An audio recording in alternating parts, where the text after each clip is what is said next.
Perkenalkan, nama saya Siska Puspitasari dengan NPM 112110008. Di sini saya akan menjelaskan tentang materi model ADKAR atau PROSKI, model roadmap kepemimpinan perubahan dalam organisasi, karakteristik kepemimpinan perubahan, perbedaan manajer dan pimpinan, tahap implementasi DABDA, 8 tahap, model perubahan Kotter. Pertama ada model ADKAR atau PROSKI. ADKAR adalah model manajemen perubahan yang dikembangkan oleh PROSKI. Itu singkatan dari kesadaran, keinginan, pengetahuan, kemampuan, dan penguatan. Ini memberikan pendekatan terstruktur bagi individu dan organisasi untuk memahami dan mengelola perubahan secara efektif. Selanjutnya ada model roadmap kepemimpinan perubahan. Yang pertama ada penetapan visi dan misi. Jelaskan visi perubahan yang diinginkan, tentukan misi untuk mencapai visi tersebut. Yang selanjutnya ada analisis situasi, evakuasi kondisi internal dan eksternal, organisasi, identifikasi hambatan dan peluang. Selanjutnya ada komunikasi efektif, sampaikan visi dan alasan perubahan secara jelas kepada semua anggota organisasi. Bangun komunikasi dua arah untuk mendengarkan umpan baik. Selanjutnya ada partisipasi dan keterlibatan. Libatkan karyawan dalam proses perencanaan dan implementasikan perubahan. Dorong partisipasi aktif untuk meningkatkan keterlibatan. Yang selanjutnya ada pemimpin sebagai teladan. Pemimpin perubahan harus menjadi contoh dalam mengikuti nilai-nilai perubahan. Tunjukkan komitmen dan integritas dalam tindakan dan keputusan.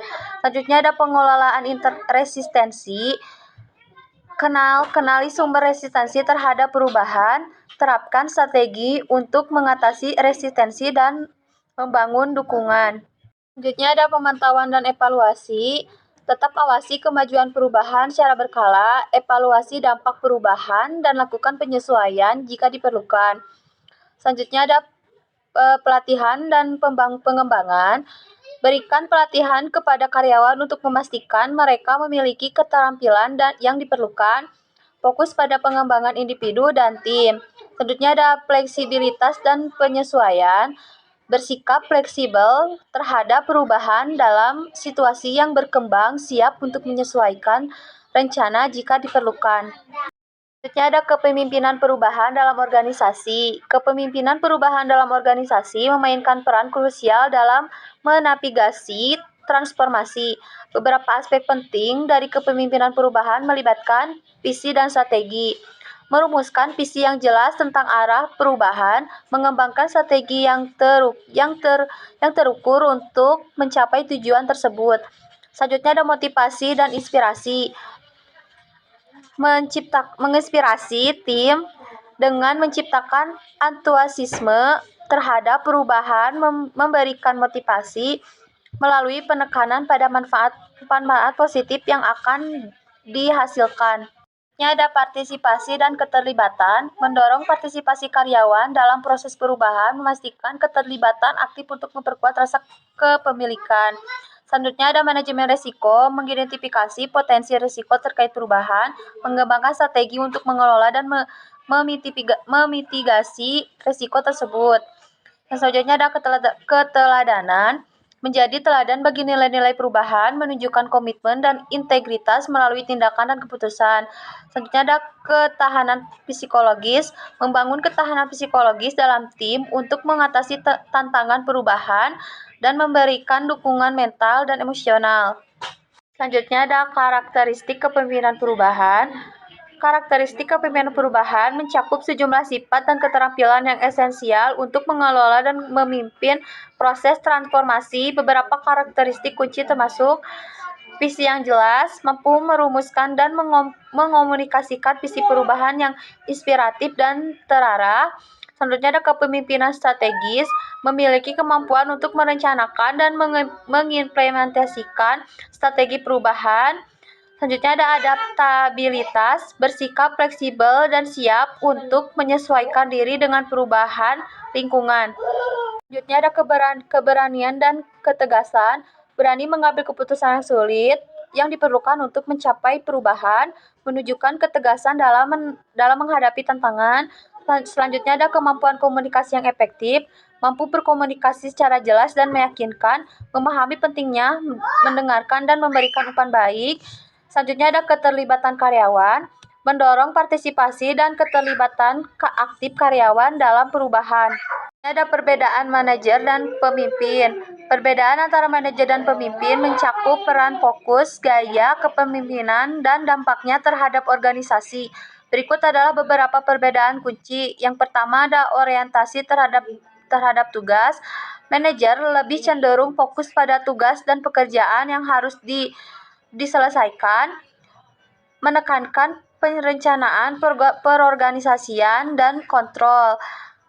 Pemimpin lebih cenderung fokus pada orang dan tim, memotivasi, menginspirasi, dan membimbing untuk mencapai tujuan bersama. Selanjutnya ada otoritas versus pengaruh. Manajer mempunyai otoritas formal berdasarkan hierarki organisasi, memegang tanggung jawab terhadap keputusan dan hasil. Kalau pemimpin menguasai melalui pengaruh dan daya tarik pribadi dapat memimpin tanpa otoritas formal. Selanjutnya ada orientasi waktu. Manajer lebih cenderung berfokus pada jangka pendek, memastikan tugas harian dan target tercapai.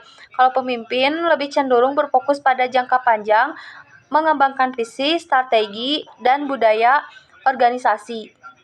Selanjutnya ada inovasi dan resiko. Manajer cenderung meminimalkan resiko dan menjalankan proses yang mapan, lebih terlibat dalam tugas rutin dan operasional. Kalau pemimpin berani mengambil risiko, memotivasi untuk inovasi dan menghadapi ketidakpastian. Selanjutnya ada stabilitas versus perubahan. Manajer cenderung mencari stabilitas dan menjaga status quo, fokus pada efisiensi operasional. Kalau pemimpin lebih suka menciptakan perubahan, merumuskan visi baru, dan menghadapi tantangan. Selanjutnya ada tahap implementasi DABDA. Tahap implementasi DABDA mengacu pada model 4 tahap dalam menghadapi perubahan atau krisis. Singkatan DABDA merujuk pada tahap-tahap tersebut. Denial, penolakan; anger, kemarahan; bargaining, tawar-menawar; depression, depresi; dan acceptance, penerimaan. Model ini pertama kali diajukan oleh Elizabeth Kubler-Ross untuk menggambarkan perjalanan emosional individu saat menghadapi kematian atau kehilangan, tetapi kemudian digunakan secara lebih umum untuk mewakili respon emosional terhadap perubahan. Selanjutnya ada denial, penolakan, tahap awal di mana individu cenderung menolak atau tidak percaya terjadinya perubahan atau krisis, mungkin merasa sulit menerima kenyataan atau mengakui dampaknya. Selanjutnya ada anger, kemarahan. Setelah menyadari perubahan atau krisis, individu dapat mengalami rasa kemarahan. Kemarahan ini dapat diajukan pada diri sendiri, orang lain, atau bahkan situasi secara keseluruhan. Selanjutnya ada bargaining, tawar-menawar.